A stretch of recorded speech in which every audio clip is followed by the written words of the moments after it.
Hello everyone.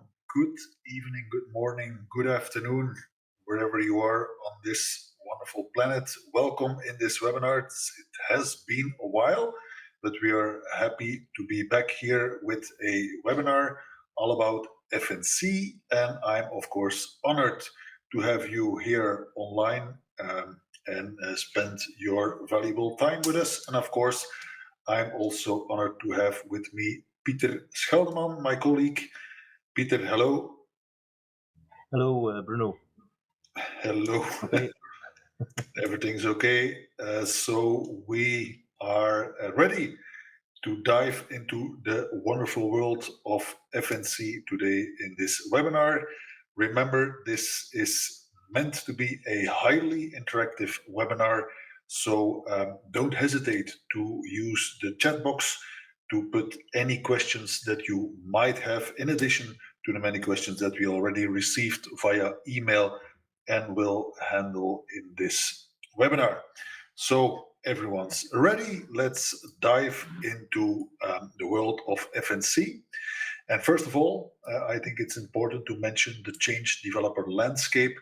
And actually, this is definitely a reason why today we have something like FNC, where in 1995, you were actually, I think, the king of software development if you could write software for the Windows operating system, because that operating system dominated use of computers at that time.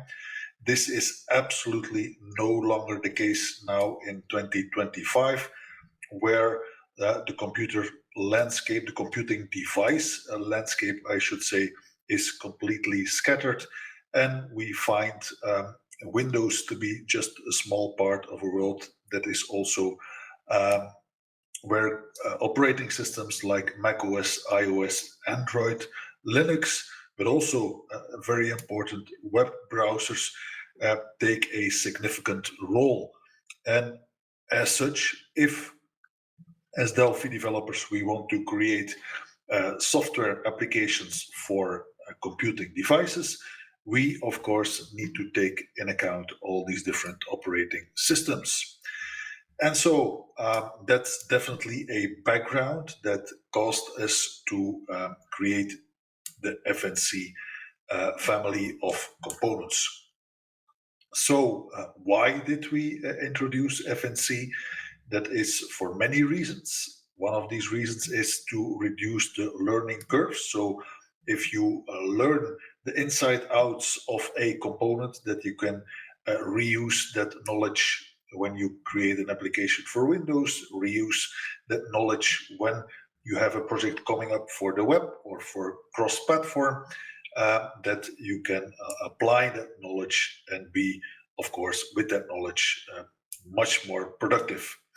It is also a possibility if you use exactly the same components for VCL, FireMonkey, or web to exchange or reuse user interface code and share that among different projects.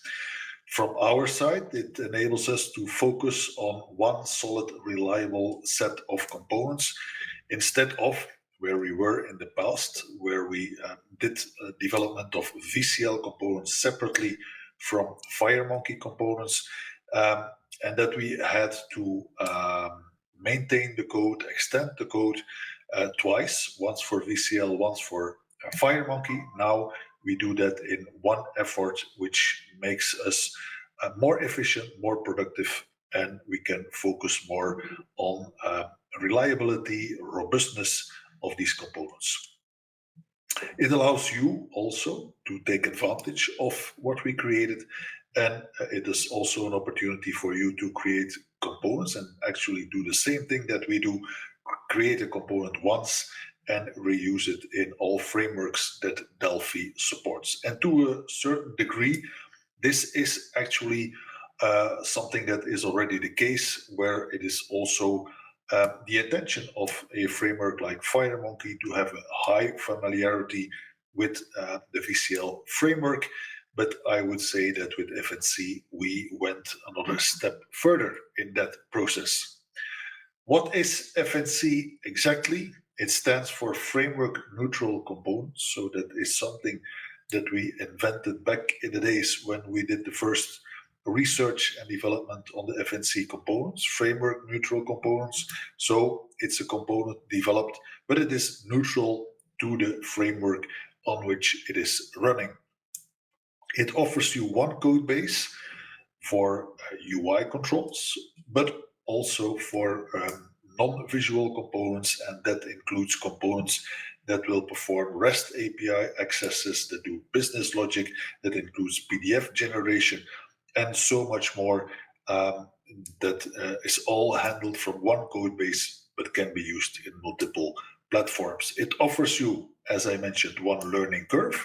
It also offers you to use these components with one license, but use them for different platforms. So that's also, from your perspective, a cost saving to invest just only once in the license cost, the learning curve cost, and use that knowledge across different frameworks.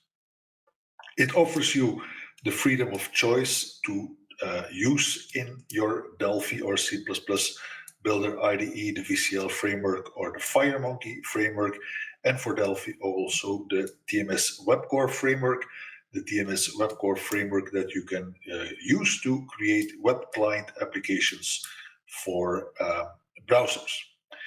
And with these frameworks, you can target the operating systems of your choice. And that's today Windows, macOS, iOS, Android, Linux. Raspbian is also supported with FNC. And of course, browsers, web applications running in the browser.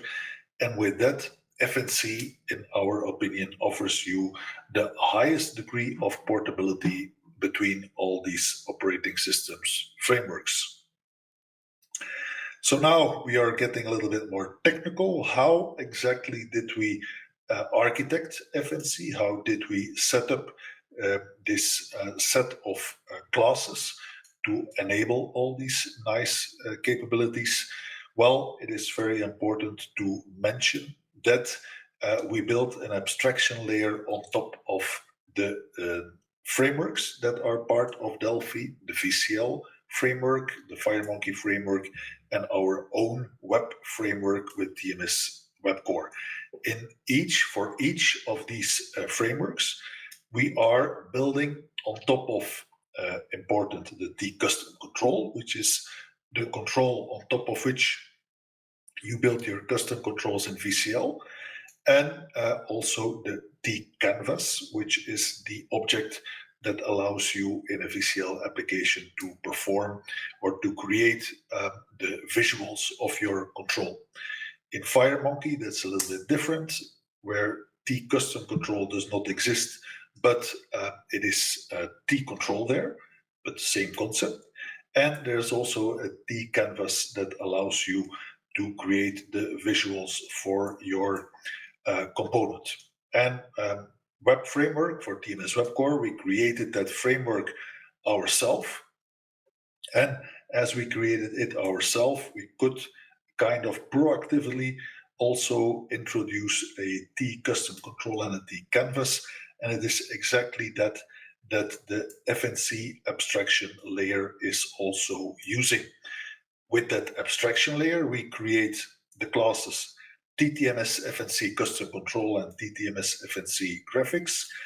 And when a control descends from this TTMS FNC custom control and uses the TTMS FNC graphics, we can create or write the code for our custom components only once, and underlying it will nicely use the VCL specific one when the FNC component is used in a VCL application, the FMX one in a FireMonkey application, and the WebCore one in a web client application developed with WebCore.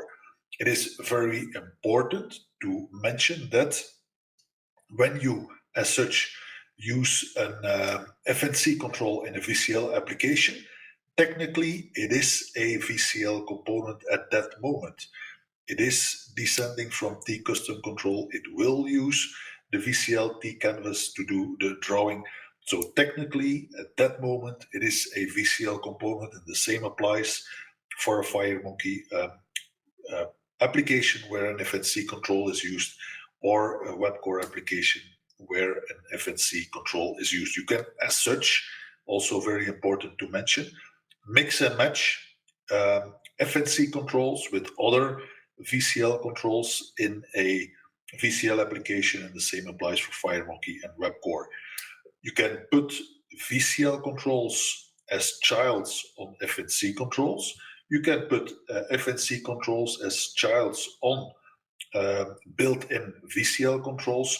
You can mix also FNC controls with, for example, TMS VCL UI pack controls in a VCL application.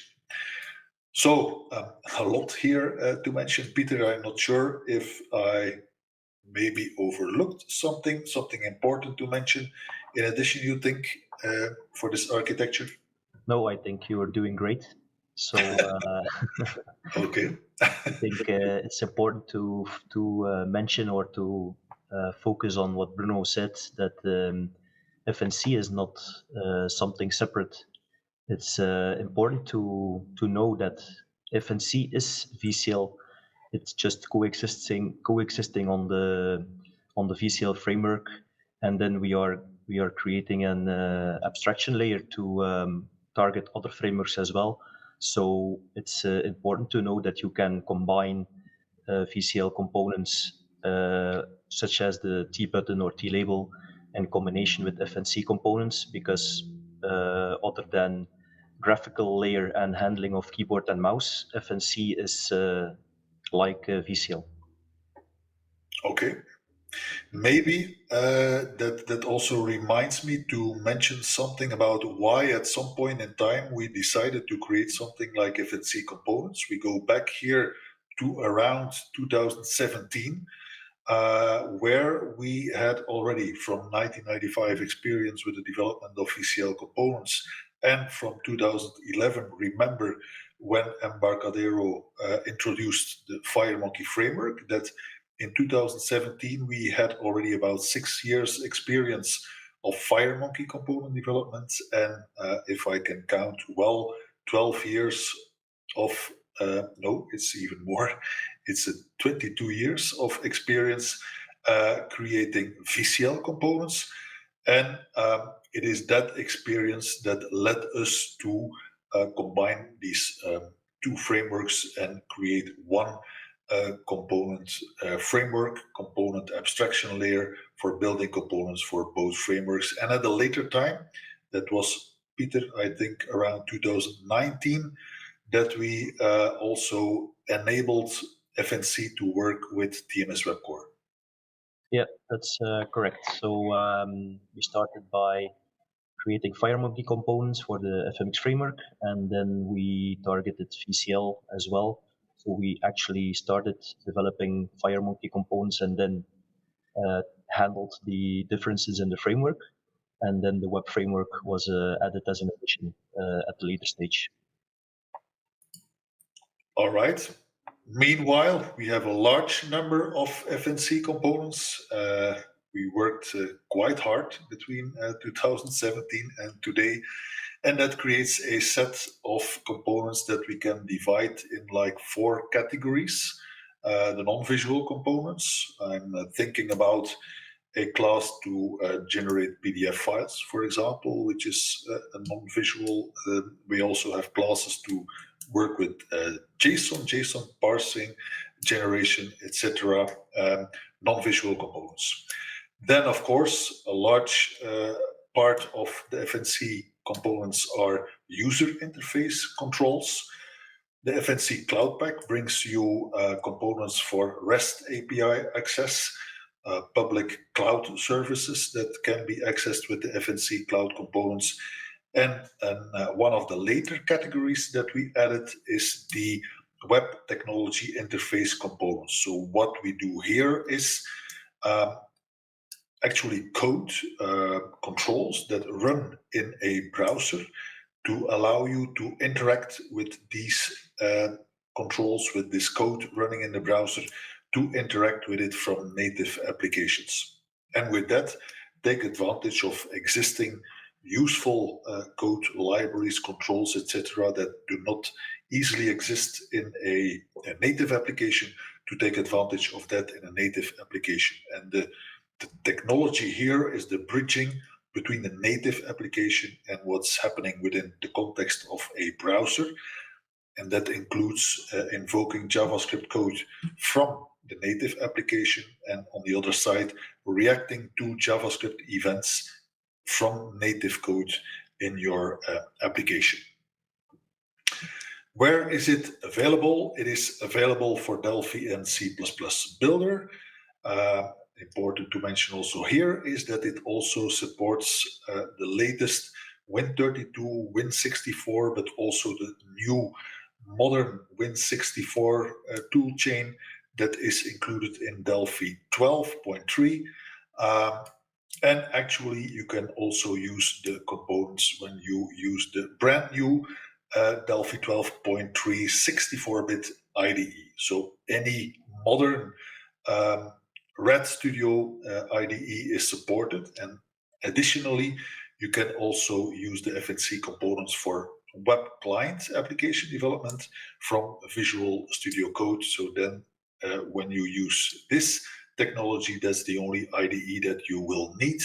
And actually, given that it is Visual Studio Code, that means that you can run your IDE directly on Windows, Mac, Linux, and that can also be interesting, of course. So to rehash a little bit, the base classes that we provide are all based on principles that we use native UI controls where possible. And that is, for example, when there is an edit control to use, for example, to do in-place editing in a grid, when there is a scroll bar that we need to do scrolling within a grid, for example, when we use checkboxes, radio buttons, progress bars, all these elements we try to use wherever possible the native operating system elements for that. We also try, of course, to use RTL, the Delphi RTL code where possible, the platform APIs as possible, actually everything to be as close as possible to the machine, and that includes for the components that expose this web technology to use the operating system browser so that you do not create extra additional dependencies on browsers that you have to separately install. We take advantage of what is already available on the operating system. And up till today, that brings us the result of 12 products, actually more specifically 1 plus 11, because FNC Core is part of every FNC product that we have. It is, and when you, for example, start using the FNC UI pack, you will automatically also have the FNC Core, and that applies to any FNC product that we have. FNC UI pack, Pieter, maybe you can give us a short word about what's included in the the main components that are included in the FNC UI pack. Yeah, before I do that, I just want to mention that you mentioned the IDE 64-bit support. So we worked hard a couple of weeks ago to add support for that. It's important to mention that we have included the platforms for FireMonkey and the 64-bit IDE support via TMS Smart Setup. So we are gradually adding support for that throughout all the other components that we have. So for now, FNC is already available, and go ahead and install that for the 64 IDE and give us some feedback on that installation process. So I think we started with the FNC Core as a base layer, and actually reminding me, I think we actually started with FNC Chart, which was a port for the FireMonkey version. which actually learned us a lot of hassles and shortcomings of developing for multiple frameworks. Then I think we added a lot of functionality in the FNC UI pack, starting with grids and planner. So we have the planner, the grid, the tree view, and a lot of other smaller components that we have added in FNC UI pack. I think then we developed the dashboard pack, which actually was also already available in VCL as the instrumentation workshop and FireMonkey separately. And then we added dashboard styled controls for that as well.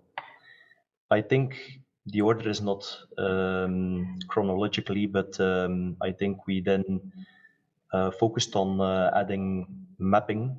So we started in VCL with the web Gmaps. I'm not sure if some of you have remembering that we have components wrapping Google and open layers.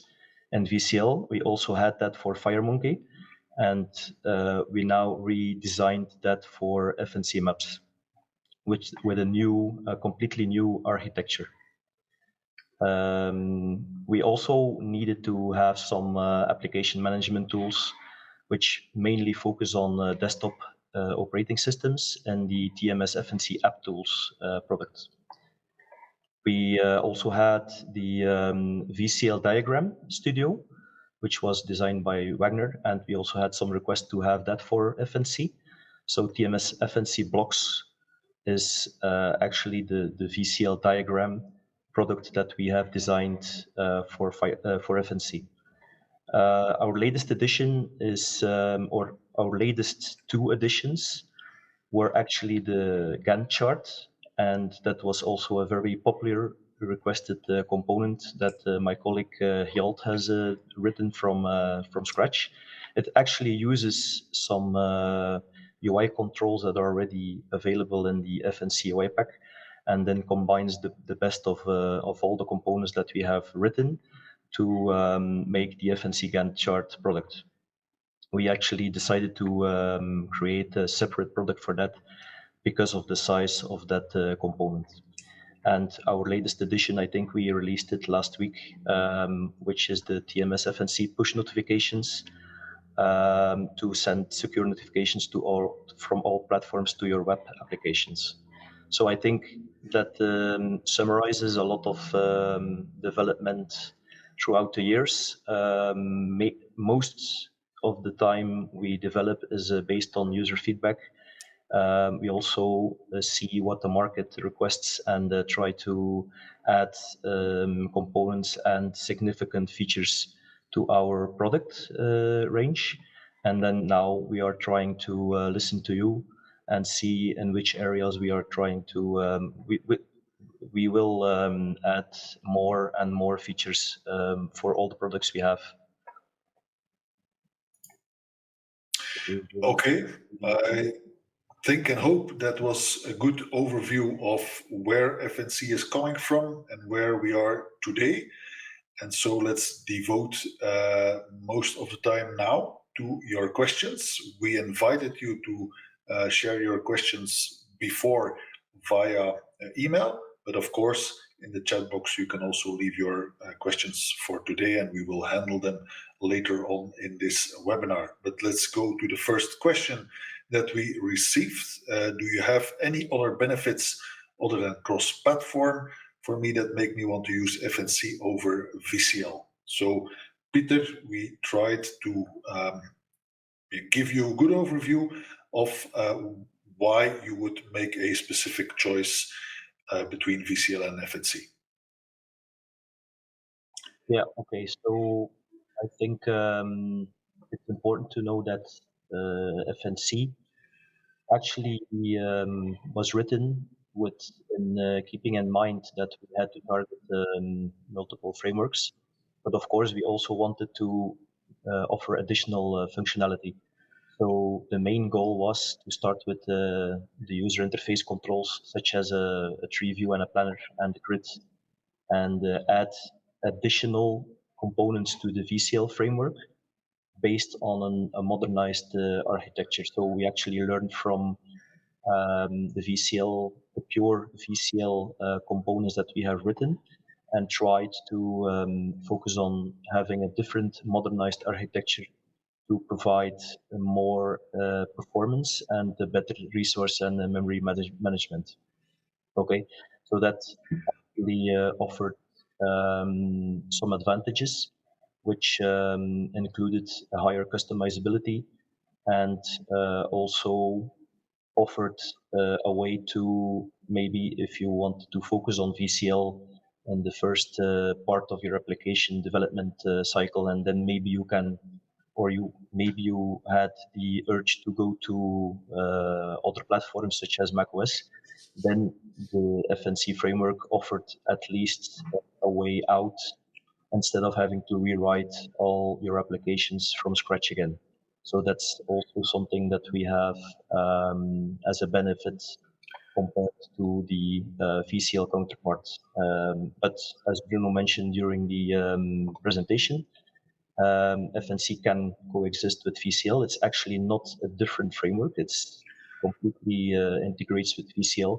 So you can you have the choice. You can mix and match default VCL controls and FNC controls.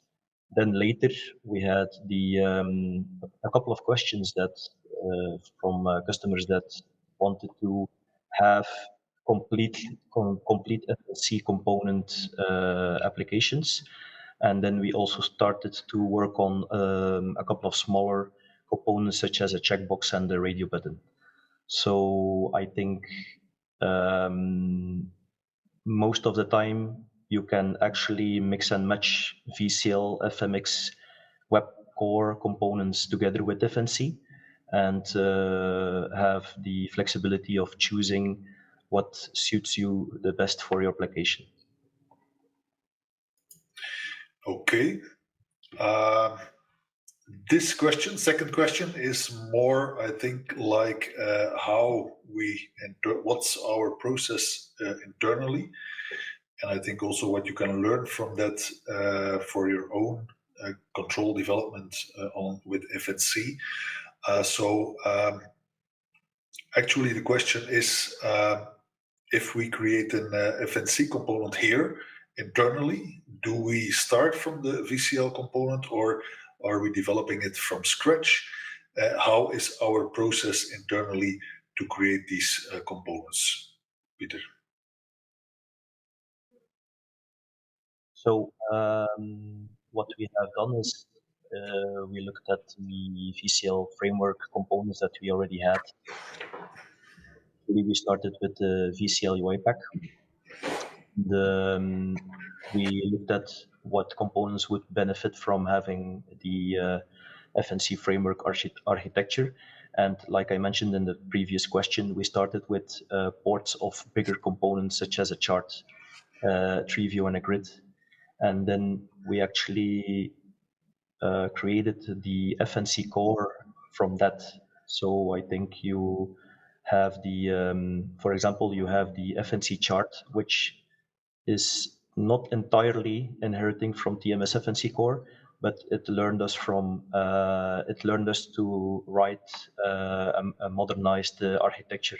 So if you ask if we have to start from scratch, at one point we had to start from scratch, of course, but now I think for every new component that we write, we actually use the base architecture in FNC core and then port features from the VCL UI pack and add some additions. So the most typical additions for FNC are the flexibility of event handling. So more than 90% of the FNC components are created from scratch and also have a lot of new functionality. So you might see in the event handling the before and after draw events, which allow you to draw additional stuff on top of your components. So we also had some VCL or Windows specific functionality, so operating system functionality that we don't have in macOS and Linux, for example. So we also try to reuse that code in a separate unit. You might also encounter the FNC utils unit in FNC Core, which is a bundle of all the utility functions we have. So now we are trying to use that in all our visual and non-visual components we write, and then we try to limit the amount of work we need to start from scratch. Okay, so we also try to minimal the reuse of internal business logic algorithms. So we try to not reinvent the wheel. We actually try to use as much framework-specific functionality as possible to make sure that FNC is coexisting with the VCL framework and FireMonkey framework in your application. Okay. And this question also relates to our internal process to create these FNC controls.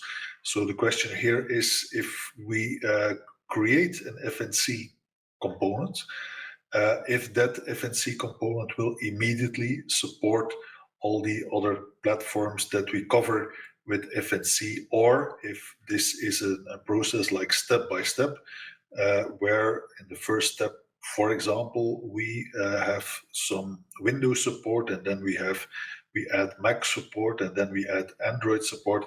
So how do we approach that internally for our development, Pieter? Okay, so first of all, I think it's good to mention that the FireMonkey framework already adds some kind of abstraction, because default FireMonkey component also needs to handle the framework specific, or at least the operating system specific functionality and APIs. So the logic step is to start with FireMonkey for internal development. So we first try to, for visual components, we start with FireMonkey because we already cover a lot of functionality for going to Windows, macOS, and other operating systems that FireMonkey supports. And then we actually convert our FireMonkey work to VCL. So then we have the VCL and FireMonkey specific units. And then the third step is to go to WebCore, which closely match the VCL framework in some degree. So I think it's writing the code once, and then we wrote a lot of converters from the start of FNC until now to actually convert our sources to VCL and WebCore. Okay, so and for specific platforms or operating systems, we try to see which functionality needs to be included. Not all components, at least the non-visual components, can be used on every operating system. For example, the FNC app tools only targets desktop applications for, I think it's Mac and Windows, because it does not make sense to support mobile applications for that specific product. Okay. Other question is related to GUI guidelines in relationship with disabled controls. We had a question about that. How or what is happening with respect to disabled controls? Okay. This was a difficult one because VCL, which targets Windows, the disabled state is handled by the operating system, and we noticed a lot of incompatibilities between different frameworks in relation to the disabled state. The more complex controls, such as a grid, tree view, a planner, have a new design architecture, which is the appearance properties containing fill and stroke. So we try to limit the amount of resources and properties for the flexibility of the FNC components, and did not include the disabled state by default. So it's currently in review, and we are going to try to add the disabled state for the smaller components in the first step, and then we are going to see which of the bigger components might also benefit from the disabled state in the near future. So for now, we are trying to offer a workaround by using the customization options with the before and after draw events, or the vast amount of properties to control the appearance of the components. Yes, I think there is a very high degree of customization possible with the FNC control, so that is absolutely that absolutely allows you to customize it, and also to give controls where it's not yet out of the box available, to give that a disabled look. Another question is related to FNC products and the compatibility with Lazarus FreePascal. And so also here, Pieter, we have been reflecting on that for quite a bit, and that is the current state of this decision. Yeah, so we started, of course, by supporting Delphi, which is an IDE that already exists for a long time. And our main development was in VCL. Then FireMonkey came along. We tried to target FireMonkey separately. We also learned from the FireMonkey styling and the live bindings architecture. We also adapted FNC to have a more streamlined architecture. Then there was quite some about the Lazarus environment and the way to maybe handle FNC for Lazarus. So we have also invested a lot of time for that. Unfortunately, the Lazarus IDE had some shortcomings, such as we could not deliver trial versions for that, which we had some feedback for that from customers, because they wanted to try out our components before buying, which is I think it's a logical question. So that's one of the reasons, because we could not target all products for Lazarus because of the lack of having a trial distribution system. And also, I think it's just commercially lacking. So we do not have a lot of paying licenses for Lazarus, which makes it difficult for us to maintain the development cycle for that. So we don't take anything away. For now, we have all the FNC components that you already support for Lazarus is going to be continued to be supporting.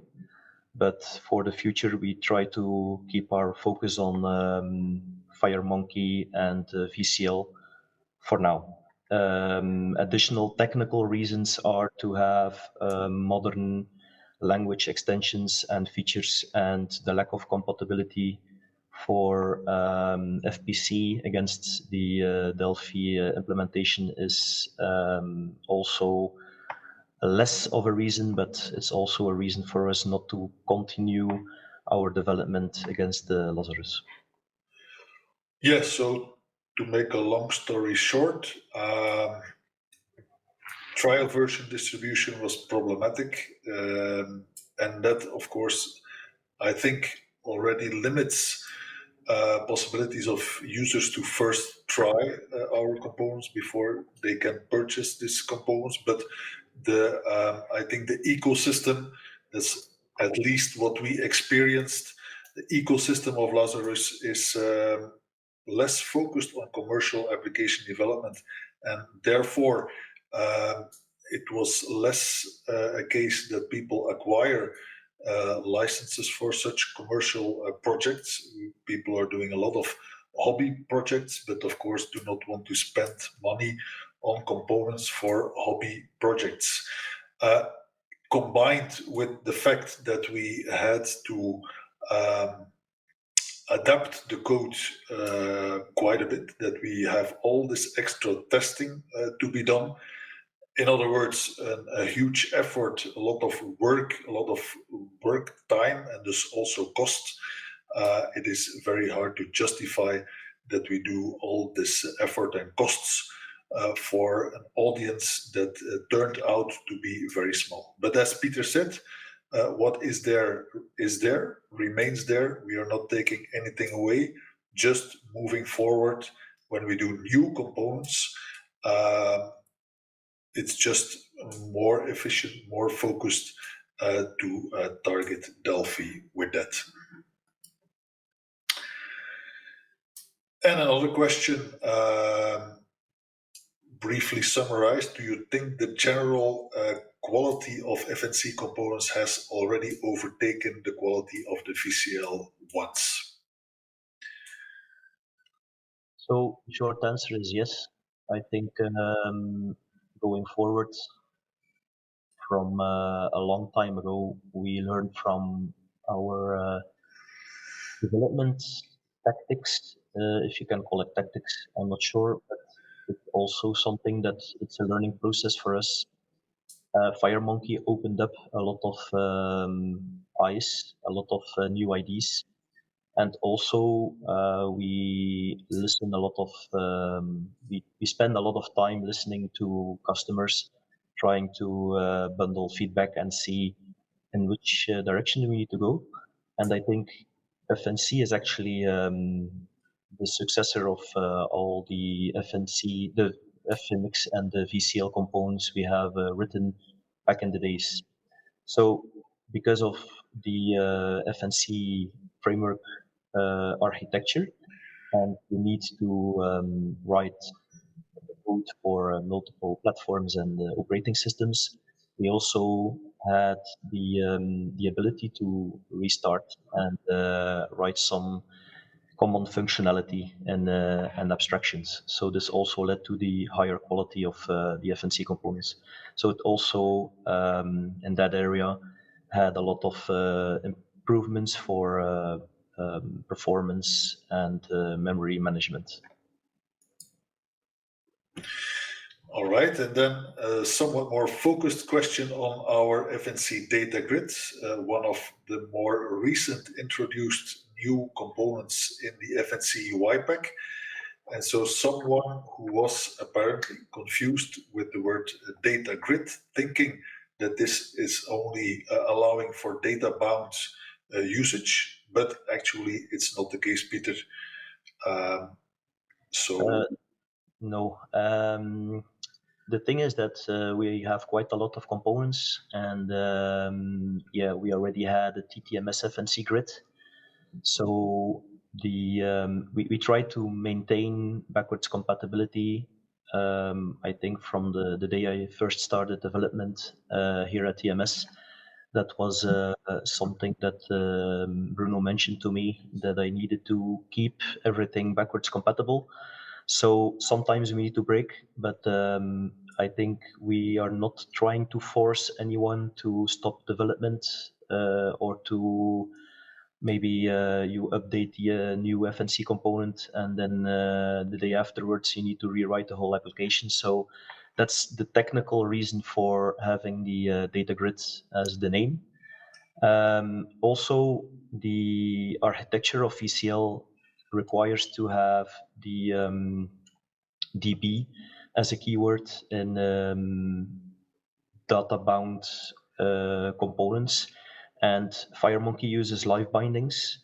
So we could not write two components and have a separate that database implementation.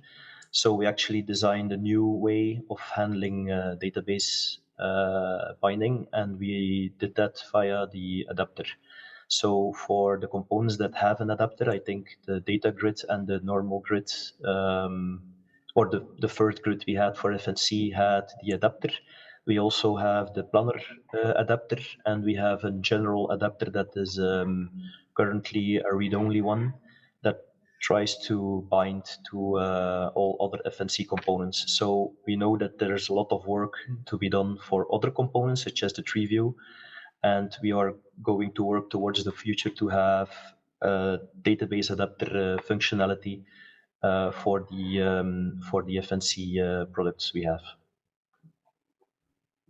Okay, so sure, FNC Data Grid can be used with and without a database. And I see in the chat box that Stefan is already doing a lot of work to replace the VCL ADV string grid, and that is a non-data bound grid, to replace that with the FNC Data Grid. And to mention the words from Stefan, it is the gem in all the FNC components. So thank you for these kind words, Stefan, on the FNC Data Grid. Other question is about the consumption of resources. Are the FNC controls more resource intensive than, for example, their VCL counterparts? I think it tries to focus on mobile as well. So yeah, well, it focuses on mobile for Android and iOS. So we needed to ensure that the memory, the size of the application is not exceeding the typical mobile application size you would expect. So we try to limit that on that behalf, knowing that FireMonkey already includes a significant amount of resources already. So that's the goal that we try to do. We also use the SVG wherever possible. So the amount of PNGs that you will need to include to handle all the different DPI settings or the DPI changes on the Android and iOS mobile operating system is also limited on that behalf. So I think related to resources and memory, we especially in the TTMS FNC Data Grid, we are trying new techniques to limit the amount of resources and memory required to operate on a mobile operating system. And the new architecture also highly focuses on performance as well. So when trying and testing our data grid on mobile operating systems, we also immediately benefit for desktop operating systems as well. So indeed, we have an extra challenge here, and that is to make these components also work performant on lower powered devices, such as mobile devices. And of course, that means with that challenge, we typically achieve a very, very good performance on desktop PCs that have, of course, these powerful CPUs on board. So we went through all the questions that we received via email before the webinar. Now we have some time to go through the questions in the chat box, or if you have additional questions that came up during this webinar, feel free to add them to the chat box and we will go through them. But maybe, Pieter, I was myself a little bit triggered and curious about a question that came up in the chat box, and that is what effect has adding FNC controls to the executable size? I think we can easily experiment by adding a complex component, such I'm immediately thinking about the FNC Data Grid, by adding that to a application and see what effect it has. So maybe we can first, in release mode, compile an empty application and then add the data grid and see what the difference is. I think that's a nice experiment to do here live in this webinar and see for ourselves what that actually adds to the executable. And yeah, we are So here. Yeah, I will try to build it in release mode. I think that's the more logical way of shipping an application to disable the debug information. So then I think we can see an empty application in FireMonkey is 9 megabytes or 10. So at least that's the default size of an application. And then once you add the data grid,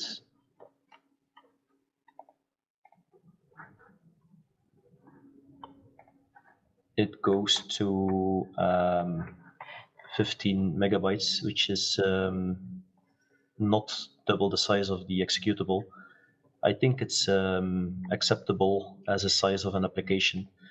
So more than likely, resources such as CSV files or database files will be separate from the executable. And resources could be compiled against, but I think it's nice to see that it's limited in size. And today, I think maybe 10 years ago we would, or more than that, I think we would worry about the size of the application. Now I think it's more than acceptable that the 15 megabytes with the data grid. Of course, we could add a lot of other components, but I think the data grid is already significant component, and you see that the size of the application remains under control. I see another question coming in. What is the current compatibility with Red Studio 64-bit? Was actually answered in the beginning of this webinar, where I mentioned that our FNC components support Delphi and C++ Builder with the latest platform targets. So Win64 and the modern Win64 toolchain, as well as the 64-bit IDE that is also now included with Delphi 12.3. I see another question. Maybe we can pick up the question about the, where is it again? The spell check question. So we already discussed the way forward for that, because it's a missing feature, we know, but it's not the most performant implementation we have so far. So if it's killing the performance, we are not going forward with it, but we are investigating other ways to add spell checking in FNC. So the same applies to the spread grid for FNC. The spread grid is adding a mathematical layer, and we are careful by adding new features and libraries for FNC with that size, because we don't want to compromise the speed and the performance. Another question that I see is if FNC would use more memory than a VCL component. I think this... So maybe we can try it out.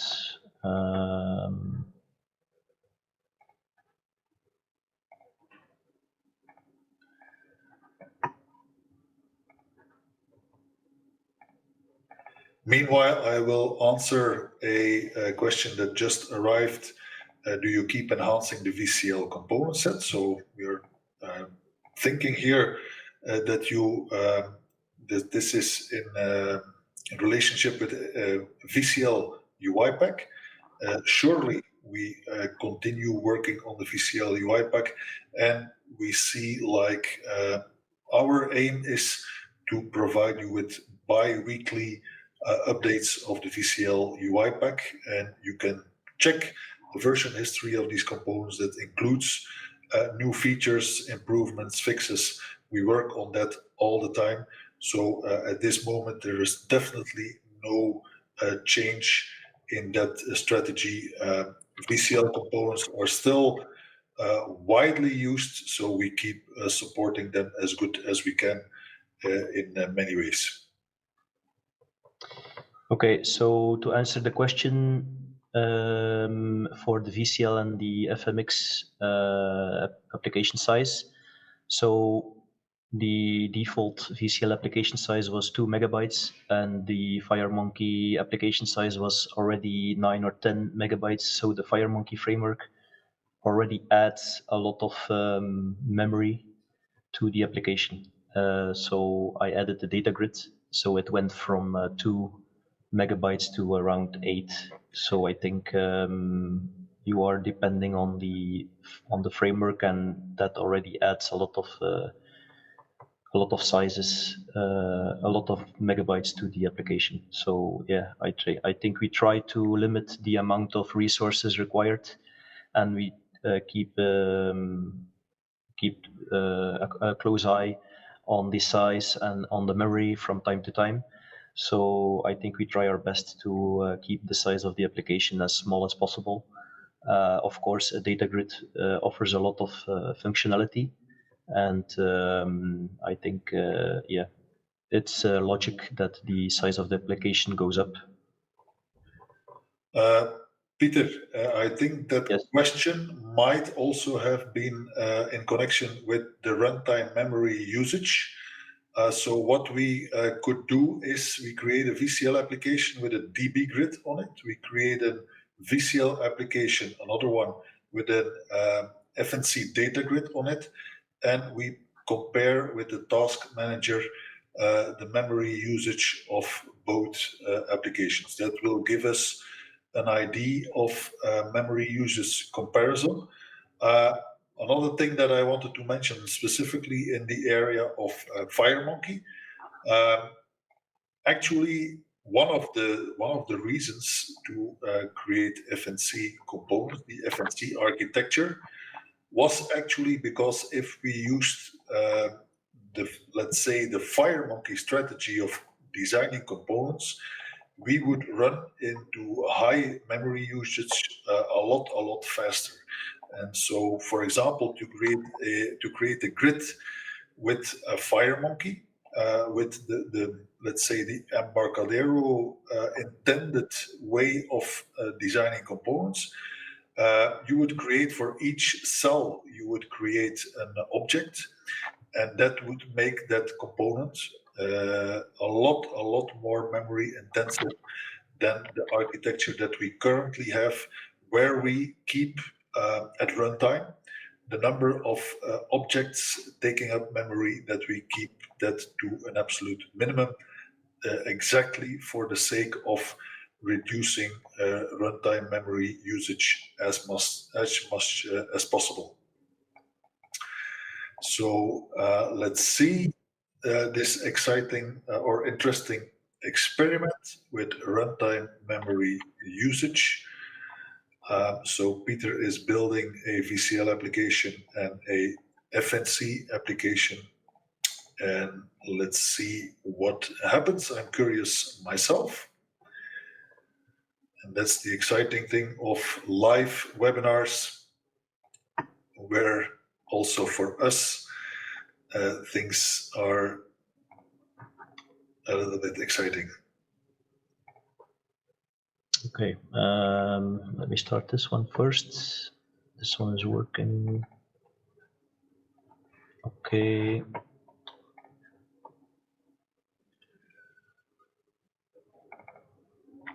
But that's not the correct one. Let me save that again.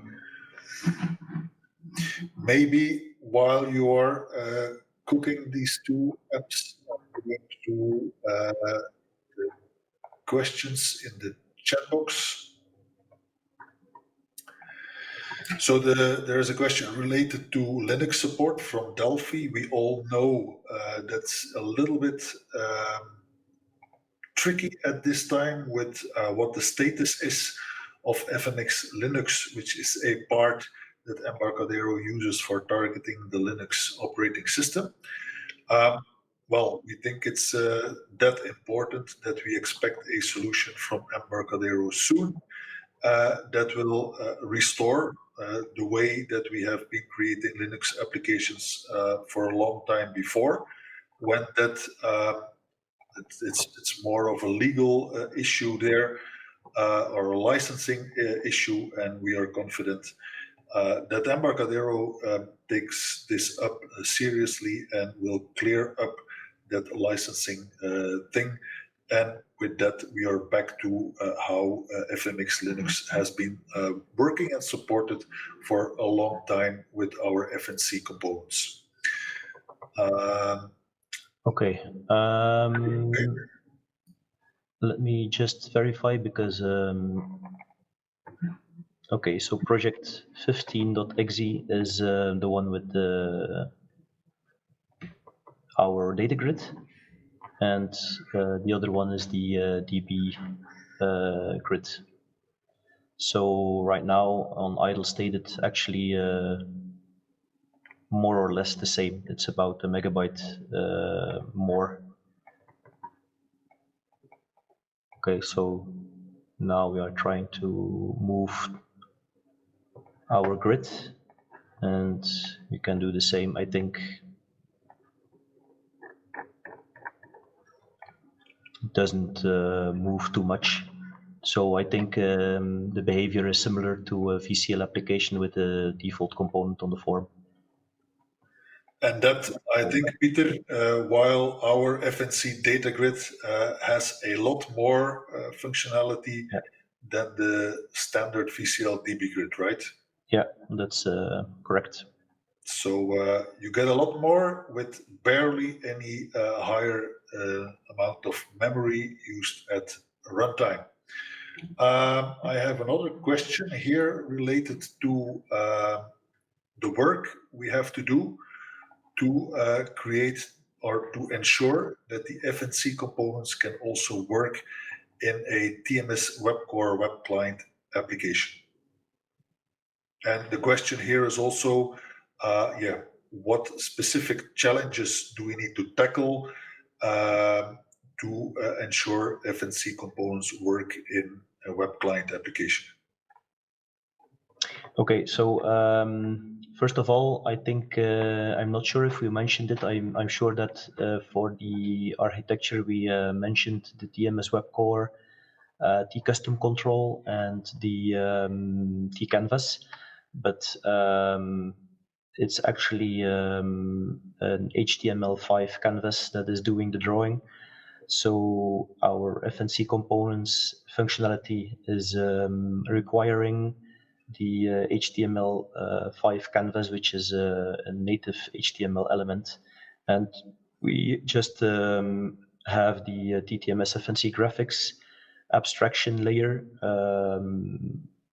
actually implementing all the canvas paint routines, and we could easily migrate or port to TMS web core because actually the HTML5 canvas is actually like a paint box in VCL. It's the same. It actually just renders the component inside that canvas. The downside of that, and I'm aware of that, is that the HTML canvas is not offering real HTML elements such as a table, and the ability to apply CSS is actually not possible in FNC. So we are experimenting with ways to handle that as well. But for now, there's not sufficient result that we are going to work forward with that. So yeah, I think it's starting. It starts with the FireMonkey and then goes to VCL and web. And because of the FNC core and the architecture we already wrote, we can quickly go to a solution. Okay, and another question that I see here, and actually before running this webinar, we briefly discussed this ourselves, Pieter, today, with respect to how does the look and feel of FNC components compares to the look and feel of VCL components. And I think, Pieter, I think it will be good to also connect that with something like VCL styles. Yeah, so default FMX and the VCL components have a different way of styling. So the VCL components use the VCL styles, and the FireMonkey framework components use the FireMonkey styles, which is a style book and a separate file which includes information on the components. As you might know, FireMonkey has a different way of structuring the components, and also a different way of styling. So for FNC, we needed to work towards that, to offer that in a single component. And the technique we are using is we try to pick up the colors or the style information from VCL and FMX, and actually apply that on the component. It's not happening out of the box because we cannot automatically style the component when you are dropping that on the form. You need to use the adapt to style property. Of course, between IDEs and between various FireMonkey versions and also a lot of operating systems, there's it can happen that there are styles that are not going to work. Let's say 90% of the styles can be applied. We try to focus on dark and light style files, but we have a long way to go, and we are currently also experimenting with different techniques, including our own styles to make your application work on dark and light mode. So yeah, that's I think in a nutshell how we are trying to handle the VCL style and FireMonkey style behavior in an application. Okay, so in a nutshell, I think FNC components offer a extremely high configurability of all kinds of appearances, and not only via properties but also via event handlers. The adapt to style will actually look up all the style information that is found in either the VCL or the FireMonkey style file and apply that to all these properties, and that ensures that it mimics or feels well at home with the same look and feel as the other components, with some minor details here and there. Pieter, I think one of these is opacity, for example, that sometimes can play a role, or specific gradients, but to a very large degree, using these techniques will make the component feel well at home within other VCL components or FMX components. Yeah, that's correct. I have another question here from the chat box. I'm curious to know if there are any future plans of providing an FNC version of the DMS scripted product. That's a tricky question in the sense that the scripter engine in itself is not a visual engine. It is a non-visual engine that runs. But the thing is that this engine internally is heavily based on pointer arithmetic. And FNC means, of course, that we ensure that everything works cross-platform. And that is where the problematic part starts, For example, the use of pointers for mobile devices with the mobile compilers, and it is already completely problematic when wanting to do something like that in a browser, so to use it in a web core application. And so that actually is withholding us at this moment to do something like that. On the other side, I believe that with respect to making your application scriptable,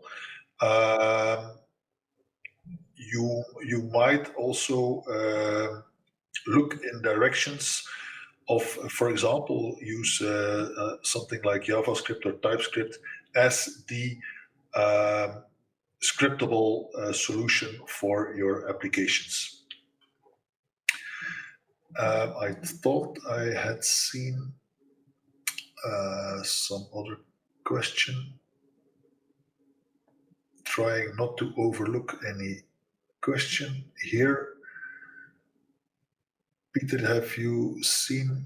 Okay. I had another question, and it's back actually to the memory usage, where you mentioned, Fabrice, that we should have a look at the children edge processes. And I think here you are referring to FNC components that will use a browser engine. For example, the FNC components from the FNC WX pack, the pack that uses web technology for components. Of course, using web technology will internally use the operating system browser engine.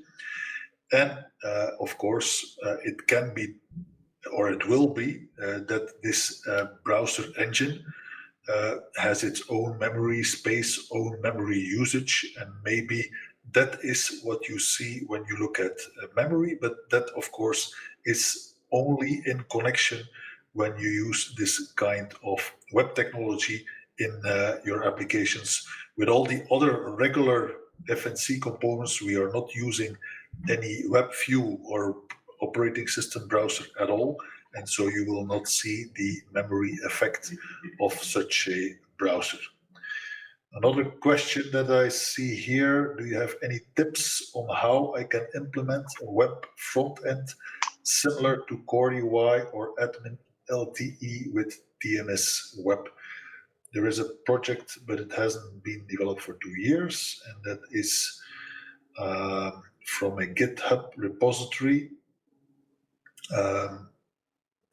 That is something that I cannot immediately answer because I'm not familiar enough with the specifics, the technical requirements of something like Core UI or Admin LTE. So that's an interesting question that I'm going to write down. We are going to investigate that. And let me also write down your name, Robert, so that we can personally come back to you. And then for now, last question. Will FNC components will also be available for WebCore for TypeScript in Visual Studio Code? That is indeed the goal. And indeed, technically, we should be able to achieve that. Just like you can use the FNC components in Visual Studio Code with TMS WebCore as is today, we are working on enabling this, and there is already a beta to make this work with TypeScript, and also we would love to bring the FNC components also for that target. And then the other way around, will the TypeScript compiler at some point in time be available in the Delphi IDE for building WebCore applications? That is also indeed on our on the list of projects that we have, and not only that, but there will be also a couple of nice, I would call it side effects, but the effect will not really be a side effect, but nice things that will come to the Delphi IDE thanks to our effort in exploring and working on this Object Pascal to TypeScript converter. And then The questions keep coming in. I'm amazed on a regular basis of what the TMS scripter is capable of, which is why I mentioned the crazy idea of having to like web-based IDE. Actually, if we talk about web-based IDE, that is exactly one of the core reasons why we do the development effort to create a Object Pascal to TypeScript converter, because the Visual Studio Code IDE can run directly from the web. The only thing that at this moment prevents us from offering TNS Web Core the experience within the Visual Studio Code for web is actually that at this moment, the transpiler from Object Pascal to JavaScript, which is the PAS to GS transpiler, that is a binary executable, and Microsoft prevents from using a binary toolchain to offer that Visual Studio Code experience from the web. The transpiler from Object Pascal to TypeScript that we are working on, and that is actually already in an advanced state. That is based on TypeScript, so it's a non-binary technique that we are using here, and will enable us to offer that experience in the context of Visual Studio Code for the web with a web technology-based transpiler. So watch out as soon as we have a beta for that. We will also announce the beta availability and invite you to join for testing it. And with that, I for now see no new questions coming up. Pieter, I'm not sure if you see something more we need to cover, otherwise. Yeah, I think for all you that stayed around until the end, we have a little sneak peek, which I'm currently working on for the data grid. So let me show you what I'm working on. So so that's for all who did the effort to stay till the end of the webinar. We of course have a present for you. So let's see. I'm curious, Pieter. Yeah, so what I'm working on, which is also a feature that was requested in the beginning of the data grid developments, was grouping and multi-column grouping, and we are currently working on a visual representation of the group. So you here see a header which is now being enabled in the grid, and you can drag groups on the header, which will automatically enable the grouping in the data grid. So you can remove groups, add other groups, combine multiple grouping. So maybe a disclaimer, it's not finished yet. So the 0 and 1 band will change. So you can group on multiple levels. You can also group on sub-levels and sort, etc. So that's something that's coming up. Okay, so that's to conclude this webinar with the sneak preview. It's coming up. It's still in development, but we still need to polish and test a lot of functionality, and we need some more brainstorming to have the final feature implemented, but it's coming. I think that will be a fantastic feature, Pieter. We have been excited about that feature for a long time, and now that we see the first visual result of that visual grouping, I think it already gets many people, including me, excited. So keep watching our blog space because I think that will be, Pieter, I think that will be one of the first places where we will share information when it's available for you. And of course, watch also our YouTube channel, where as soon as it is available, we will create a video for you that shows how to get that visual grouping to work with the FNC Data Grid. All right, and I see a lot of enthusiasm in the chat box related to that visual grouping. So that was awesome, Pieter, that you could share it with us here today in this webinar. I see no more questions for now. That leaves me with thanking you for being here, for allocating your time to spend it here with us. I hope you found it valuable. This, of course, is not the end of the FNC world. If you have any other questions coming up, you can always contact us via email or via the support center, and where we will happily further handle your FNC related questions. And also, we also always look forward to your feedback and feature requests. If you need other things, more things, you have interesting suggestions, you know where to find us. And another thing that I wanted to mention is already an invitation for the next webinar that we have coming up. That will be for May the 20th, and that will be all about AI integration with Delphi. So using LLMs from Delphi, using and building agents from Delphi or Delphi applications. That will be the subject of the next webinar. So you can already subscribe to this next upcoming webinar. So feel free to do so and keep in touch. Pieter, I also want to thank you very much, of course, for the great things that you showed and shared here. And we look forward to continue this, I think, fantastic development of FNC. We call it internally the FNC family. It is, meanwhile, a big family, and we will keep nurturing this family as good as we can. Thank you, Bruno. You're welcome. Thanks, everyone. Till next time. Bye-bye. Bye-bye.